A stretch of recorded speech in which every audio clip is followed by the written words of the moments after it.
And today is our harvest day. And so we are looking forward for even greater blessings to fill our life.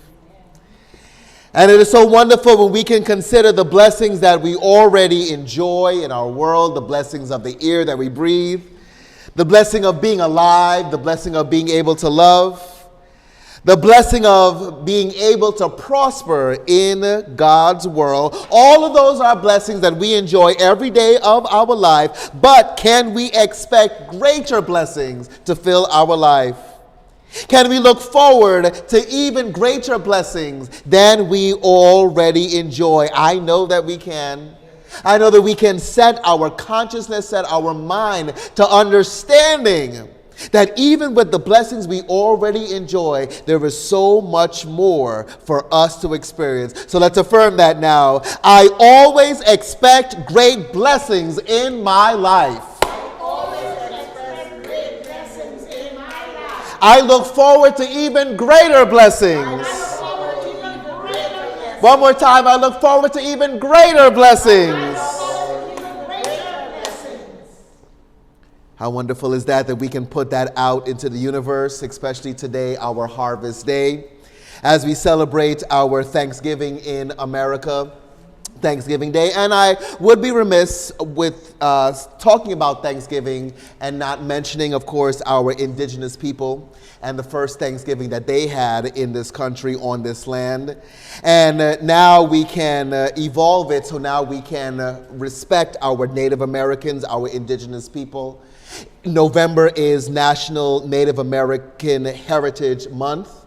And so as we think about Thanksgiving and how it's evolved into what we celebrate now, we can think about the Native people and how they learned the land and how they knew where to plant and how to grow, so that they shared it with the people of their time. But now it's evolved into the fourth Thursday of November. Now it's evolved into Turkey Day and enjoying a meal with family and friends. And that, to me, is one of the greatest gifts that you can do with your family and friends, is to share a meal with one another. And also, people are mostly off for Thanksgiving, so people have the time to actually share and, have fun and share each other's company. Even evolving into what people call a Friendsgiving, where my friends used to do it, and my friends and I used to do it a long time ago. It's evolved into something else, though, but we would all make a dish and come in and just eat and just share each other's company. And I know Michelle Obama, when she was First Lady, and she will forever be my First Lady, but that's a whole other story, but she would say that Thanksgiving is the one day that you can overeat. So I am with that. So bring on the lasagna, bring on the baked chicken, bring on the stuffing. Let's get ready to eat. But no matter what the time of the year, we must know that there is always a harvest to enjoy. No matter what time of year, we must know that we are blessed. We are the blessing of God. But in order to enjoy that blessing, in order to really actualize and realize that blessing, we have to be present in the blessing. We have to be present in the blessing of this moment. Be present in the blessing of our body. Be present that the body is still alive and moving. Even if you're in a hospital bed right now, you are still alive. Your body is still alive. Be present in that blessing. Be present in the blessing of your life, no matter what the time of year. Remember that you are the harvest of your life. You are the bounty. You are the blessing of your life. And you are the harvester of your life. You are the one that is planting the seeds of your future. You are the one that is caring for those seeds of your future. You are the one that is monitoring the growth of your future, so that when the time for harvest comes, when the time for you to reap those blessings, you know exactly what to do, how to do it, when to do it, because you know that you are constantly guided and directed by a great and a wonderful God. But at the end of the day, even with that support from a wonderful God, you still have to support yourself. You support you every step of the way. You are the one that supports your existence. You are the one that supports your relationships. You have to show up for your life. You have to show up for your relationships. In other words, you are the one who has to consider your own harvest. You are the one who has to consider your current harvest. What is going on in your world? What ideas and beliefs have you accumulated in your mind, in your body, in your life about your mind, your body, and your life? Are these ideas that you've accumulated about yourself, about your existence, are they constructive? Do they feed your soul? And this is one thing that people take for granted, really, that every experience that we have is giving us messages for our mind, our body, and our life. And the way we translate it is the way that we live in our world. We have to realize that every experience, every message that we get from the outside world, whether it's people, whether you're just on a bus and you happen to see just a poster, it can affect you in some way whether it's a spark of inspiration or whatever it is. When you're looking for the signs of good, you will always find it. But you have to understand and realize how these messages are shaping your reality for yourself. You have to realize what your relationship, and always ask the question, what relationship do I have with my body, with my mind, with my life? And even deeper than that, what relationship do I want to have with my mind, with my body, with my life? Can we always work towards a supportive mind? Knowing that our mind is the thing that controls our body, the thing that controls our life, the thing that sees our life for what we want it to be.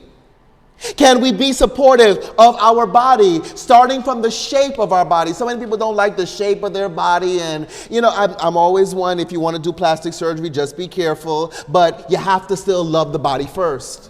You have to love the shape that God made your body because it is still a gift. It may not make the cover of GQ magazine, but it's making your life right here, right now. It's a part of who you are. Can you be supportive of the way that your health is expressed in your world? Can you be supportive of the cells of your body? Can you always speak, even through sickness, even through doubt, even through depression, that the cells of my body are perfectly and wonderfully made? That the cells of my body are doing their perfect work all the days of my life. And finally, as you fix your mind, as you fix your body, can you fix your life? Can you be supportive of your life?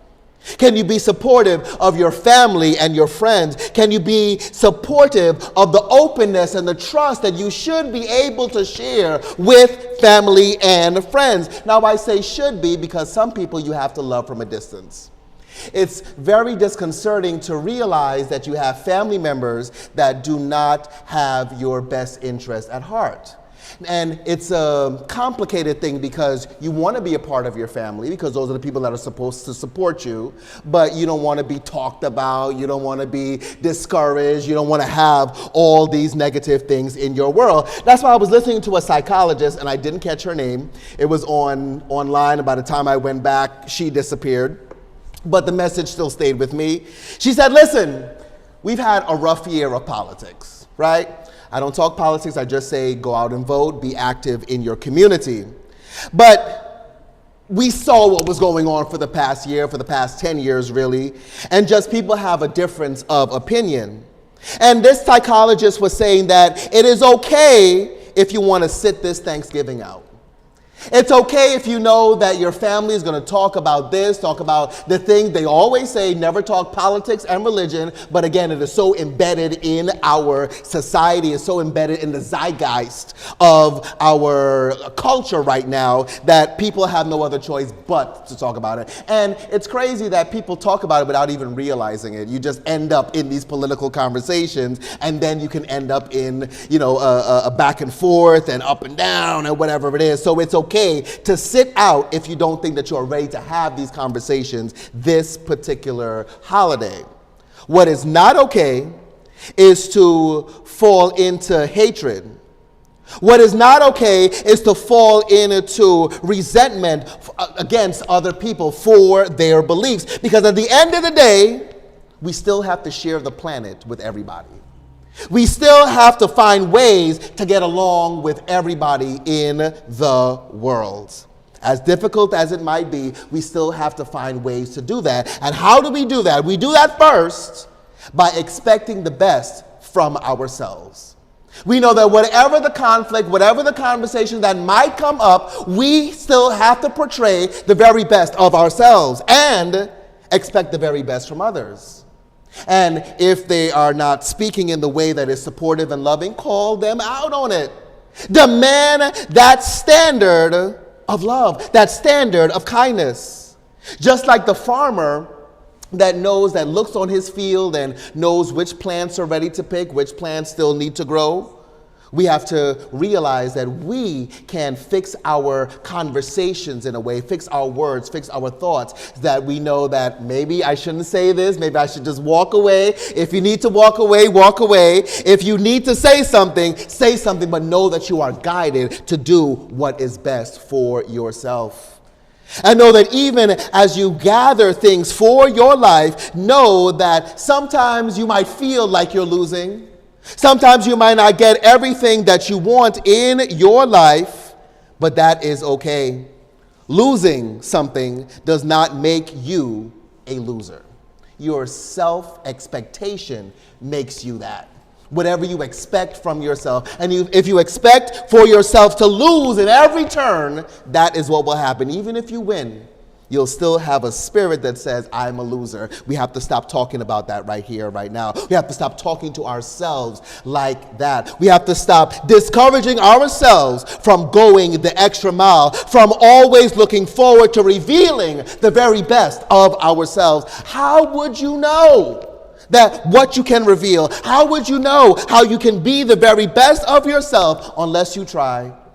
Unless you remove the doubt, the fear, the worry, and go forth to be the very best of yourselves. Friends, today, always continue and look forward to revealing the best of yourself. You might be sad, you might be depressed, you might be lonely right here and right now, but that is building you up to reveal the best of yourself. Affirm with me, I look forward to revealing the very best of me. Amen. And so as we look forward to revealing the very best of you, I want you to remember that as powerful as you are right here and right now, you still do not know your ultimate magic. As strong as you are right here and right now, you still do not know your ultimate strength. As physically mobile as your body is right now, you still do not know your ultimate health. Don't stop now. Don't give up on yourself now. Continue looking for even greater blessings to fill your life. Know that the extent of prosperity stretches far beyond money. And it's great to have money. It's great to go to the bank and or have your card. I love Apple Pay now. You don't even need your wallet. You just touch your phone to the thing and you go your merry way. But prosperity is a lot more than just money. See your mind in the ear of prosperity. See all the senses that your mind relies on, right? Everything that you see, everything that you smell, everything that you hear, everything that you taste, everything that you touch, all the senses, all these receptors of your body living in prosperity only. See the body, the cells of your body, see it living in prosperity. See healthy production, healthy movement in all the cells of your body right here and right now. See prosperity.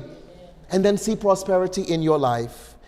See good people around you. If you want to go to Thanksgiving dinner and share with your family and there might be some conflicts, speak into that from today. Speak into that Thursday, into that Thanksgiving, into whatever gathering today. Speak good words that we are not having a conflict, even if you got to speak that person's name by name. Whoever you think you'll be in conflict with, you speak that person by name and say there is love. There is love in our conversation. There is love in our interaction. When we get together, there is no argument.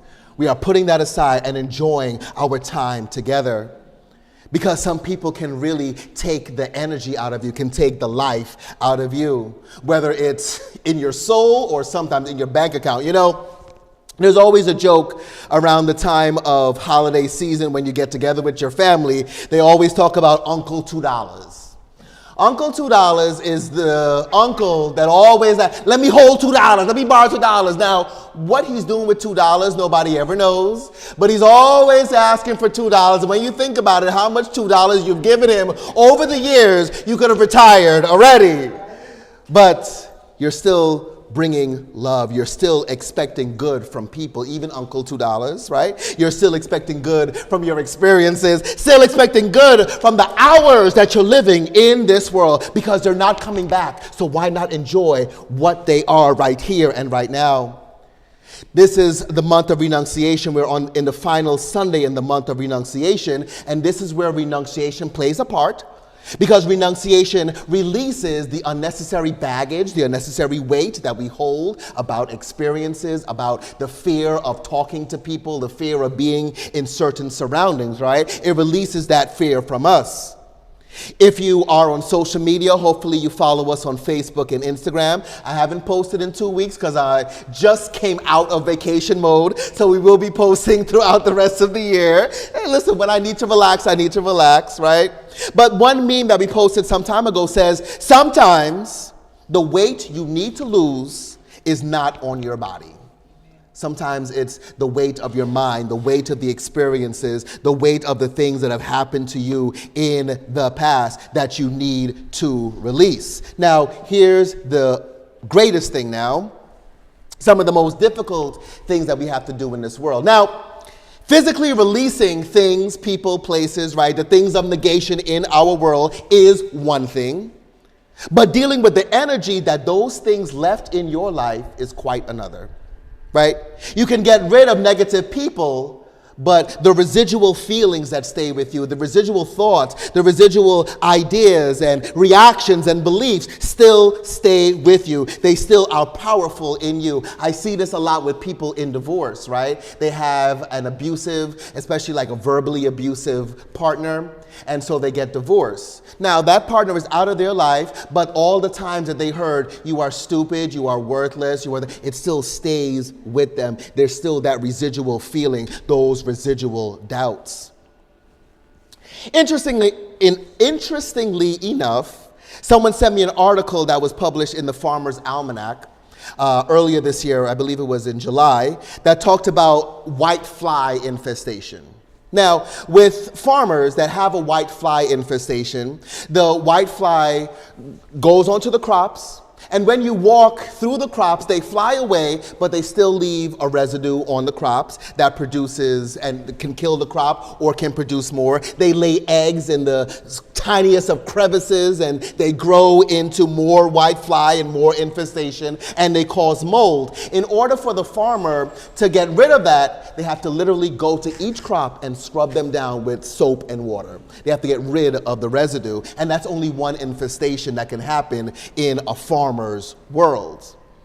When I read that, I thought that sometimes we have a white fly infestation in our world, right? We have people that leave their residue of negation in our mind, and we literally have to go back, again, talking about divorce, when you go back and hear the negative messages that you got from your spouse, now you have to, just like how the farmers have to scrub every plant, now you have to scrub every memory. You have to scrub every thought that you've ever thought about yourself, about the relationship, about this other person. But the infestation sometimes is still within us. That residue of what that person said still stays with us. And that is why we have to take inventory of what is growing in our world and how we're harvesting our thoughts, our emotions, our experience in our world. Are you working with a broken heart? Are you working with unforgiveness? That's the first thing that we have to do. We have to forgive. Because to not forgive is to still be anchored to anger. To not forgive is to still be holding on to what the person did and not moving on to what you can do in this world. And listen, you might be justified. There are a lot of things that people have done me that I can stand up and say, oh, but they said this and they said that, and I have a right to be mad. And you might have a right to be mad. You might be justified in your anger, but to what end? To what end will you hold on to the anger? Are you sacrificing your joy because you're holding on to anger? I heard a story some time ago about two prisoners of war that met up 40 years after they were released. And one prisoner of war asked the other, "Do you still hold a grudge to the people that held us captive?" And the other one said, "Absolutely, I hate them. I wish them and their family a horrible death." And the one turned to him and said, "Well, then they still have you in captivity. 40 years after, they still have you in captivity." If the thought is negation and doubt and fear and worry, they still have you in captivity. Does your past still have you in captivity? Those are things that have long since gone from your world still have you in captivity. Do you want to be free enough to produce a harvest that you can be proud of? Do you want to be free enough to always continue looking for greater blessings to fill your life? Friends, remember that farmers don't cry over a failed harvest. Farmers don't cry when they have an infestation. They get out there and they clean it. They get out there and they prepare for the next harvest and the next harvest. So as we are the harvesters of our life, as we are the farmers of our life, what are we planning for today?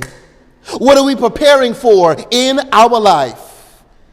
Can I invite you in consciousness today to be open to prosperity in your world, to be open to love in your world? Through any trial, any tribulation, can you be open? Can you accept God's invitation to prosper, to love, to be yourself? It will take your mindful participation. It will take you looking at the landscape of your life and understanding what it really means for your soul, what it really means for your future. I pray that as you do, you can live now like the monk. The monk says, "Everywhere I go, I can sing, I am home." Isn't that wonderful? That everywhere we go, we know that this is God's home. Since we are God's child, this is God's earth, so we can be comfortable everywhere we go. When we think about home, it's a place that restores our soul. It's a place that has the food that we love, the food that's familiar to us, the food that's comfortable for us. When I was writing this earlier this week, I remembered a time where I was always a latchkey kid, but there was like a 2-week period maybe where I guess it was me and a friend, we went to the same after school session, and we would take the number 3 from Kingston Avenue where our school was. He lived off of Julia Street. And his sister would come and pick us up. She was in high school. We were still in like 3rd grade or something like that. And she would pick us up and she would take us home to their house until my mother came and picked me up. And I remember that she would cook, I can't even remember what it was. They were some type of maybe Haitian or something like that. And she would cook this food for her brother. Now, she put it in front of me, and I wasn't accustomed to it, and I was a kid, admittedly. So I'm like, this is gross, I'm not eating it. But to them, it was the greatest meal.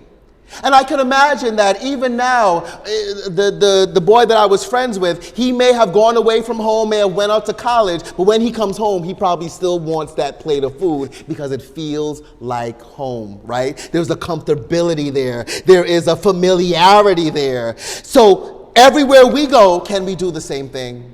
Can we see that the foods that are available to us, the people that are available to us, all feel like home? Let's accept God's invitation to prosper, to love, and to be ourselves. Affirm with me, I accept God's invitation to prosper.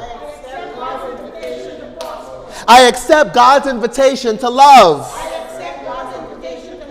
I accept God's invitation to be myself. All right. Now, as we're doing this part, a lot of people may not like me saying, but it needs to be said, and it needs to be something that we have to really investigate in our world and take seriously in our world. Now, even with expecting the best from ourselves, we also have to be honest about what we're willing to share with others, We have to be honest about how we are sharing ourselves with others. Not just our gifts, but literally ourselves, our family, our friends, our loved ones, the people who we are romantic with, right? How are we sharing, and what are we willing to share with those people? I've come to realize that people destroy any relationship that they have by making promises to that relationship that they do not keep, and even more deeper than that, making promises to the relationship that they cannot keep, that they're not equipped to keep. I think about this a lot with people who get married. I don't want to diss my gender, but a lot of times with men, you have people that say, when are you going to get married? When are you going to settle down? When are you going to stop running around, right? And then a lot of my gender decide, well, I'm going to pick up the first girl or whoever, whatever you like, right? And we're going to get married, but they're not ready to be monogamous. They make a promise of monogamy that they're not ready to make, and what happens? They disregard that promise that they've made. It's about honesty. It's about trust. It's about, now, when I look at relationships, and you have your own view, but when you're in a relationship, that person should be your number one, and everything else should be second. And if you made that promise to someone that you'll always be my number one, and then you move them to second, they start to feel like second. You've no longer held up the promise of that relationship, the promise that you made in that relationship. Our home, the people in our home, the people in our families, our friends, those are the people that should come first, because when all else fails in the world, those are the people that are going to be there for us. And if we want that support system, those people to be there for us when things go wrong, we have to hold up our part of the bargain, right? We have to be supportive of that structure. We have to be supportive of that foundation, because what we depreciate loses value. So we cannot depreciate our loved ones. We are responsible for who we are and what we bring to our relationships. And that's how I live in relationships and friendships with the people in my world. I always feel that in relationships, we have to carry our own light. In relationships, we have to pull our own weight. Now, here is the magic of coming together. When I carry my own light, and you carry your own light, and we come together in relationships, we are brighter because we both have our own light. If I carry my own weight and you carry your own weight, when we come together carrying our own weight, we are stronger in this world.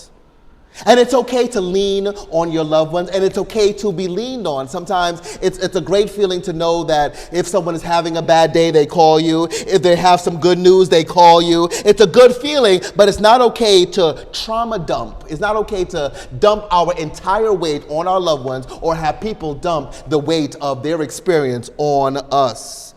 We have to remember that even though we may not want to fix our own lives, it may be difficult to do, we are strong enough to shine God's great light. Affirm with me, I am strong enough, to shine God's great light. And so this Thanksgiving, every day of your life though, as you interact with people, as you go into Christmas and New Year's, we're going to do our Christmas shopping list in just a moment. Always remember to take stock, take inventory of your life. Use renunciation when needed.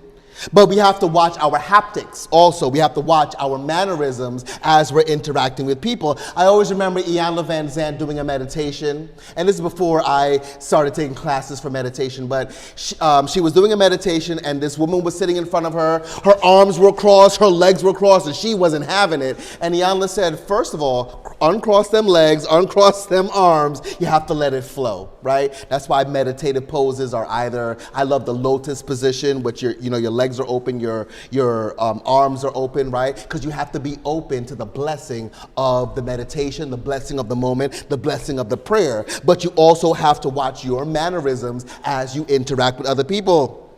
You have to watch those folded arms and crossed legs.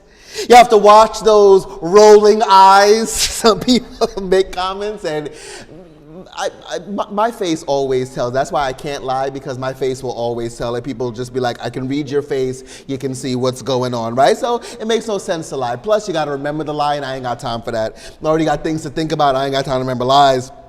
But you have to watch your rolling eyes, your tone of voice, your intention of speech. There's a way that you can be unrestricted. You can be absolutely, totally free to be you, but still be kind, but still be loving, but still be supportive. Remembering that every word, every thought, every prayer, every meditation, every action, every interaction in your life shows who you are and adds to your life. So why not add order and peace to your mind?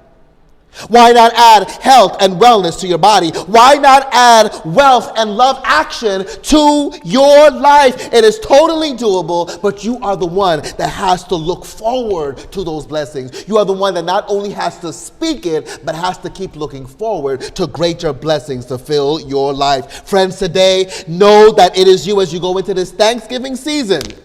Know that this is who you are and what you represent. Always remember that you are the one that has to add the goodness to your world. And as you do, greater blessings will always follow. Would you affirm this last affirmation with me? I always add order and peace to my mind. I always add order and peace to my mind. I always add health and wellness to my body. I always add wealth and love action to my life. I always add wealth and love action to my life. So as you have affirmed these words now, as they have become part of your life, part of your existence, always remember to hold yourself responsible for this affirmation.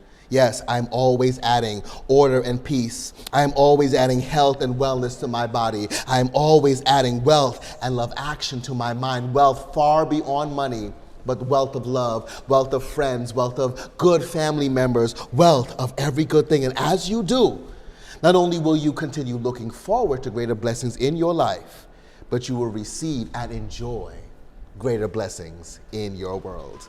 I love you, love you, love you. Thanks so much for listening, and be blessed. Amen.